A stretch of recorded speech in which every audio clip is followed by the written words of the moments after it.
We will guide you through how to make elbow in AutoCAD. Quick disclaimer, skipping this single step will affect your final result. So you need to follow this step-by-step guide carefully. If this guide helpful, don't forget to like and subscribe. First, don't forget to comment if you still need our help or want to ask something, and we will reach you as soon as possible. Second, begin by opening AutoCAD and starting a new drawing. If your project uses metric measurements, set the drawing units to millimeters before creating the object. Draw a vertical line with the required length using the line tool. Next, draw a horizontal line from the endpoint of the vertical line.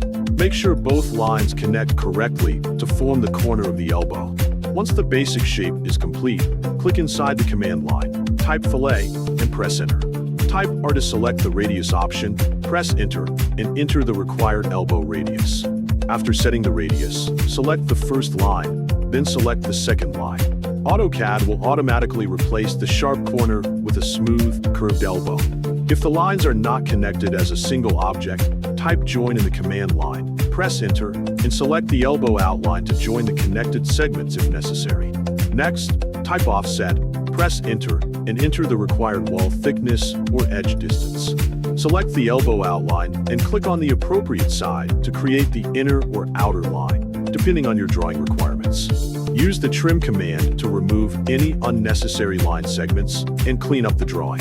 If you want to display the material or create a section view, apply a hatch pattern using the hatch command and choose the desired hatch style. Review the completed elbow to confirm that the dimensions, radius, and wall thickness are correct. Make any final adjustments if required.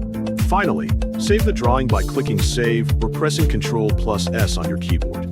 Your elbow drawing is now complete and ready for use in technical drawings, fabrication layouts, piping designs, or other engineering and construction projects.